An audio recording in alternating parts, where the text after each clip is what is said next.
What is good, my people? We are back again with another gem.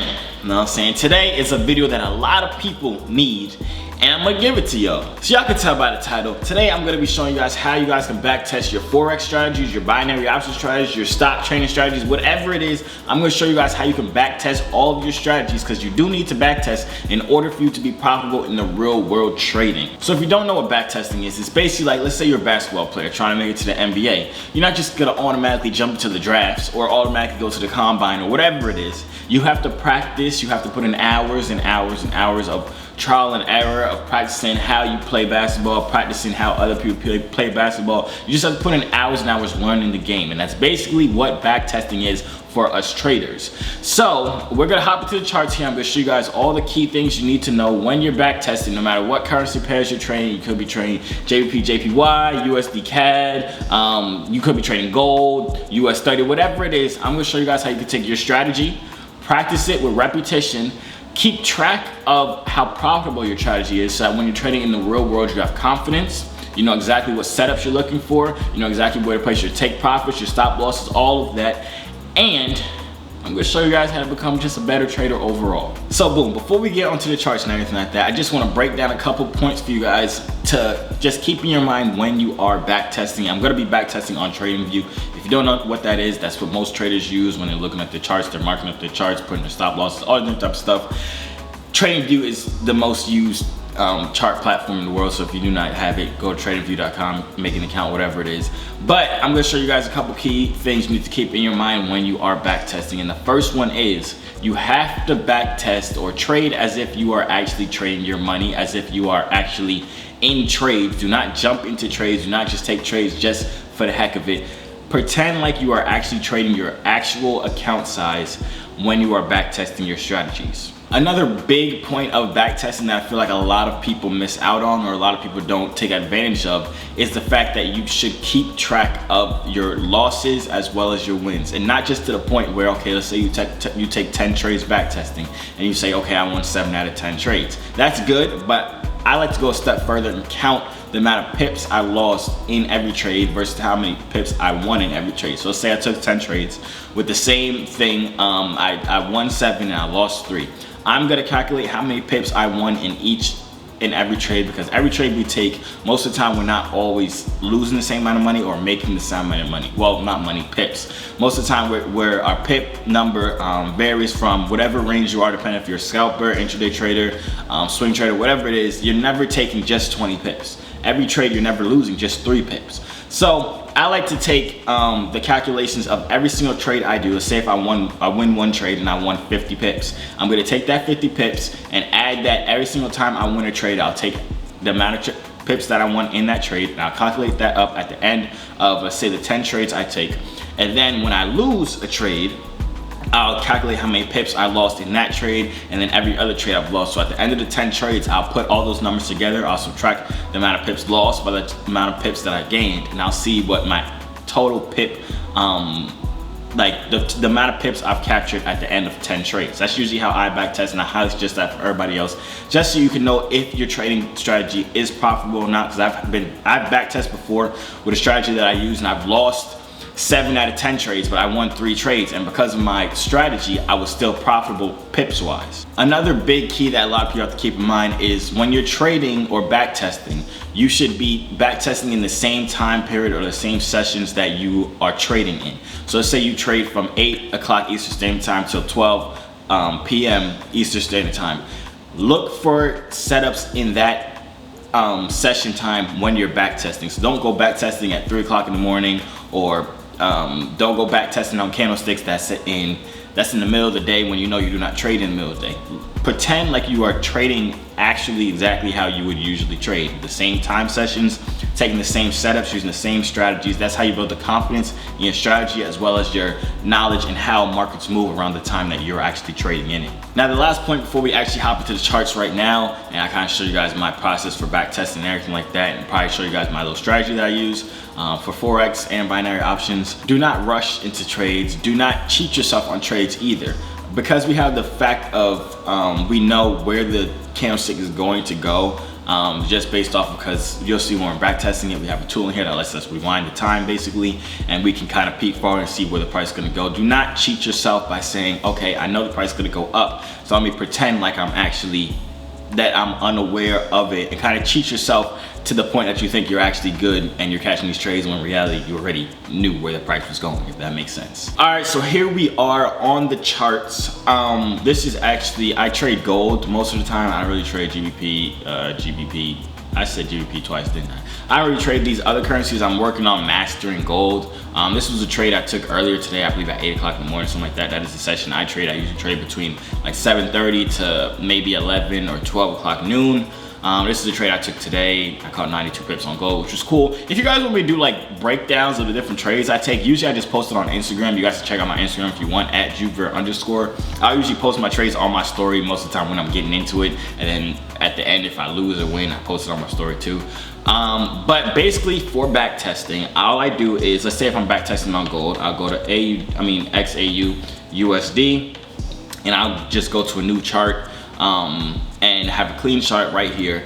And basically how I back test and how I suggest for other people to back test when they ask me is I usually go on like a 4-hour chart or just a higher time frame chart. I usually do more of a scalping type of approach. I don't really use any other or any higher time frame higher than 4 hours, and I really just use 4-hour time frames for my support and resistances.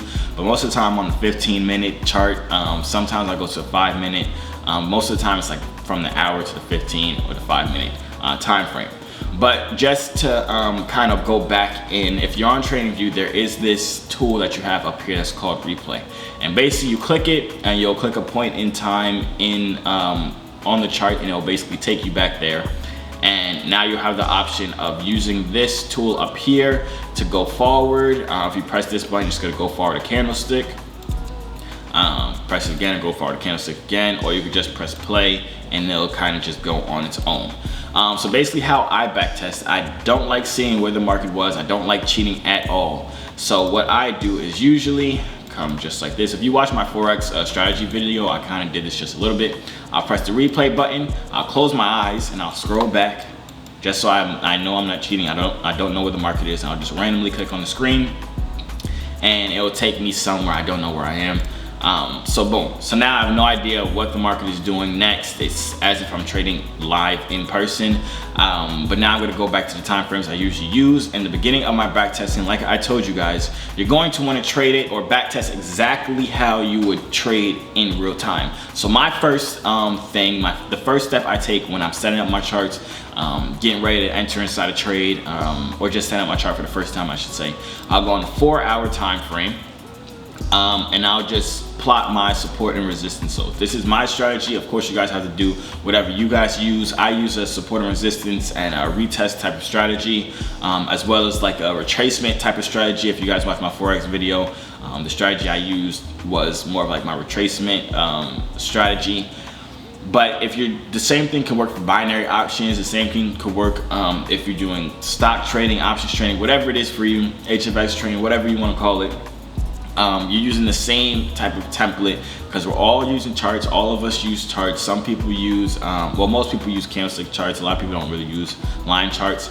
But back testing and this way of back testing can help you in any single way. Just like with binary options, it can work the exact same way. You could go down, because most of the time binary options or HFX trading is done on a very, very small time frame. So you can hit the 15-second time frame, 30-second time frame, the 1-minute time frame, and do the same exact thing however you want to do it.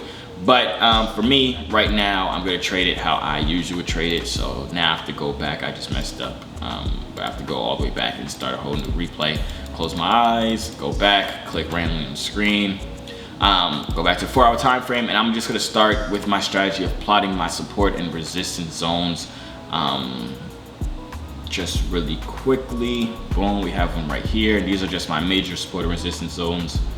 We have another one right here.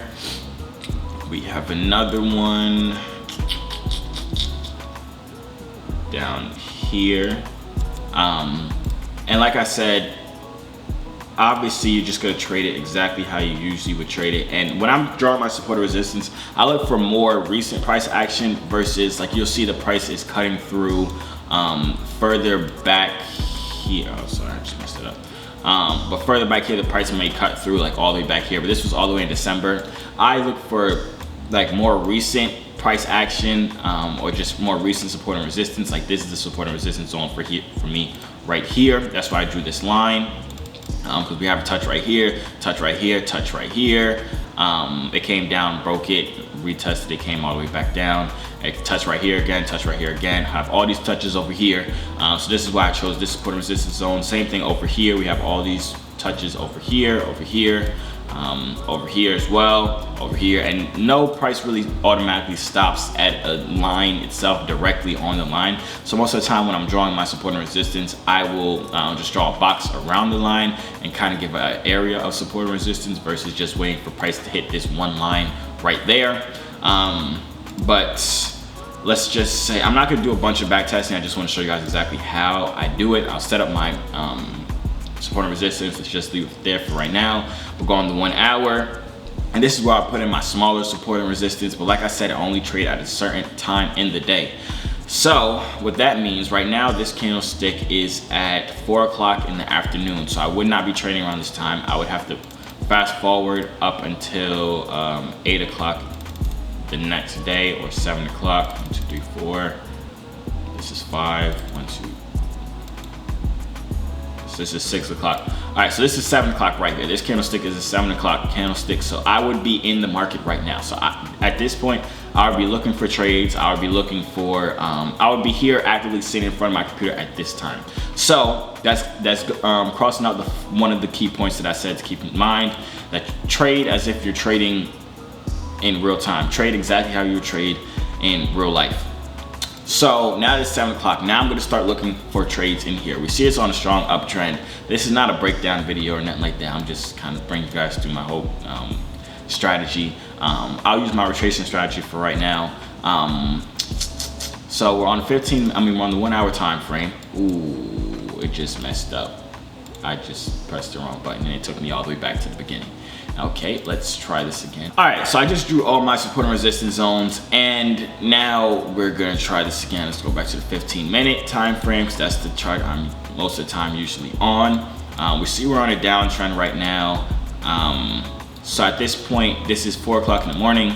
So let me fast forward just a little bit. So I need 1, 2, 3 candlesticks. Okay, so this is 7 o'clock. We're back to being at 7 o'clock. This time I can actually trade because it's not gonna mess up. So here I'll be looking for my strategy. My strategy is basically when we're on a strong downtrend, I'm waiting for the retracement to go up, and then I'll go in on the retracement and wait for it to go back down. So like for example, this right here, I would have put a box around this green, and the price came all the way down here and came back up. I would have got in on this green candlestick with my stop loss right above the box, and I would be targeting the last low. So this was the last low out here before it went all the way up, and as you see, that trade would have won. But that was not me back testing. I was just showing you guys my strategy itself. If you guys want to get more familiar with that strategy, you can watch my Forex video. I just put it out a couple days ago, so go check it out if you're interested in that. So now I have to just wait for just entries for my strategy. So I'm just gonna fast forward a couple times. So we have this zone right here that it came up to before it rejected this candlestick, but this is also at a support and resistance zone. So this is kind of iffy for me. I don't really trade off of support and resistance zones. I kind of just have them there for just a cautionary, or be cautious around this area type of zone. As you can see, it went all the way back up here. So I'm looking for a change of direction at this point, because we had a low here, a high here, a low, a lower high, then we had a lower low again, and it's looking like it might make a ooh, this is messing up, but it's looking like it might make a higher high if it closes above this right here. So I'm gonna draw a box right above here. So if we get the price to close above here, then we have a whole change of direction. You see it rejected this top part. So for me personally, I would wait to see what's going on next. Obviously, it started over here, but now it's looking like it's gonna close above this box. It's still struggling above this box. Boom, now we have it closing above this box. So then I would just wait for it to go in a stronger uptrend. Of course, it did not go in a stronger uptrend, just crashed all the way down here for a good 68 pips. But I'm just going to wait. Okay, so boom, this would be a perfect entry right here. So we see it came down and now it's making a lower low at this point. So I'll take the last lower part of it, which would be this candlestick right here, this green candlestick. I'll put a little box around it. I'll wait for it to go down and wait for it to come all the way back up to retest this box. If it doesn't, then I will not enter the trade. Boom, it came back and retested this box. We see it's on a downtrend. I'll look on the hourly time frame. It actually bounced right off of this support zone. So what this is telling me is that this is a nice take profit area. And with my strategy, I would go in right here for a sell. This is too big of a stop loss for me. I usually would not take this trade. So I'm actually not gonna go into this trade because in real time, in real life, like I'm saying, you have to trade how you would in real life. I would not personally take this trade just because the stop loss would have to be too big, because I always put my stop loss above the candlestick of the last lowest low if it's on a downtrend. And you see this green candlestick right here, the wick came all the way up here. So this whole stop loss as a whole is 27 pips, and I do not trade that. I'm more of a scalp trader. I would, if let's say the stop loss was right here, I would personally take this trade just because that is a much smaller stop loss.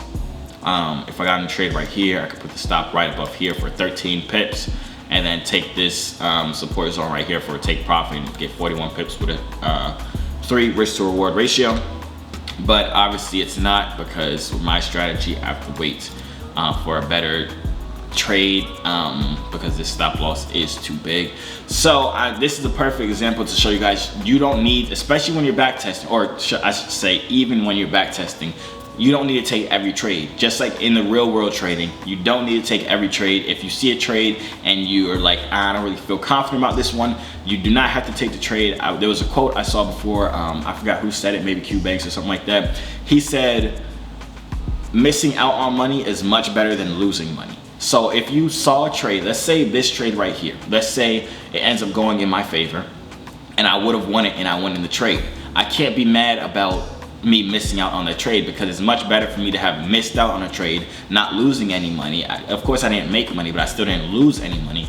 It's much better for me to not lose any money or to miss out money rather than going into the trade that I'm not confident about and I end up losing the money just because I wanted to get into the trade, just because I was bored and wanted to get into a trade. So we're gonna see how this plays out.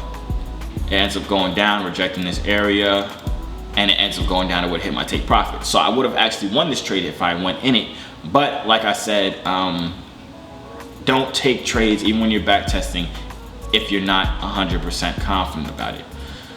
So we see it's now on a nice little downtrend once again.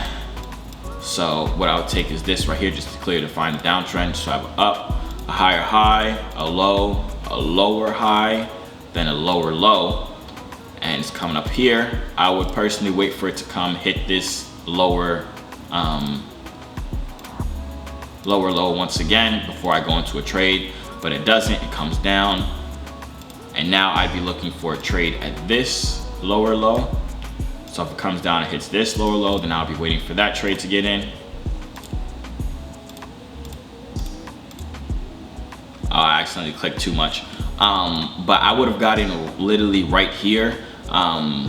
But this is a supply and demand zone right here. When you see a lot of wicks, is followed by a big movement like this, a lot of big movement down, and a lot of wicks over here, then it shoots up for a big movement of 55 pips, and it has the same thing over here where it's rejecting this area or consolidating around this area. This is supply and demand zone. So I would be iffy about this trade, but I do want to just take a trade just to show you guys like me going into a trade. I would obviously have to define my take profit, which would be down at this lowest wick right here.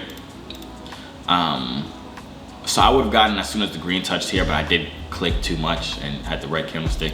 But let's just say I got in at that green candlestick. I put the stop loss right above my box, and I put my take profit right at this last wick before. Wait for it to play out. and it took me out the trade. So this is a great example. We're obviously not gonna win every single trade. I lost 12 pips here, trying to make 27 pips. So when I lost this trade, I'm not just gonna be like, oh dang, I lost that trade. I'm going to journal this. I'm gonna say, okay, first trade out of 10, I'll put 1 out of 10. So the first trade out of 10, I'll put minus 12. So I lost 12 pips on this, minus 12. Then I'll look for a new setup. So restart, obviously. Look for a new setup. We come in here, this is our last high. So I'll put a little box around this high right here, see if it comes down to retest this area. If it does, then we're gonna go in for a buy. So it did come down. It did try to close outside this box. It is close to a support and resistance zone.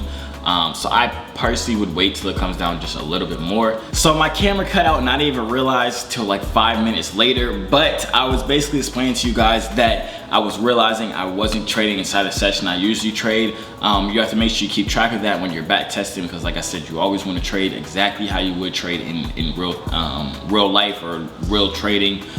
So only trade the session that you would trade. So this right here is 8 o'clock. I usually go to around 12 o'clock like I told you guys. So I'm gonna put a line at the 12 o'clock area, which is right over here. I wouldn't trade past this, so I'm gonna look for a setup in between there, just to show you guys again kind of how I would take a trade or how I would document a trade.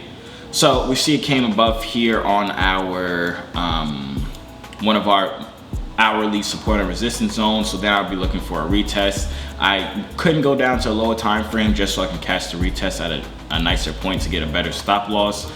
It keeps going up. We'll see if it come down to retest it. It's kind of consolidating above that area. Okay, it came back, retested it, gave us a doji right here. It rejected this last support and resistance zone, so then I would go for a long position right here, targeting the last high. Stop loss right below the last candle stick, if you guys can see it right here. And we'll see how this plays out. Boom, it's going up, come back down, up, and there we just won the trade. So for this trade, I won 33 pips. So then, like I lost the last one. I believe I lost 12 pips that last one. Then I would put, after the minus 12, I'll put plus 33, and I'll go on from there until I hit 10 trades. I usually do my back testing in sessions of 10 trades, just so I can keep track of like how many pips I would win if I take 10 trades, or how many pips I can average if I take 10 trades, or if I'm profitable pip wise after 10 trades. So that's basically how I back test. I gave you guys a couple keys on how you guys can back test, a couple things to keep in mind when you're back testing. Treat it how you really would treat it in the real world, just so you can get that confidence, because one of the biggest keys you need in the Forex market, in the day trading market, the binary options, or whatever it is confidence in your strategy. You have to learn your strategy. You have to learn what to look for in your strategy, and that is when you can see it, as well as, you know, risk management, psychology, all that type of stuff. And one of the major things you need is confidence, and you can get that by back testing and putting time into back testing. Don't expect to back test for 2 hours one day and become the best day trader in the entire world. You have to put time into it, hours and hours every single day, working on getting better at your craft.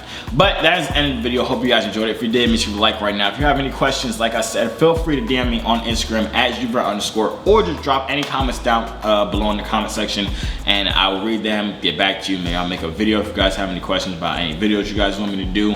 I can do that as well. And yeah, good luck on all your trades. Stay safe out here, and I got nothing else. Goodbye.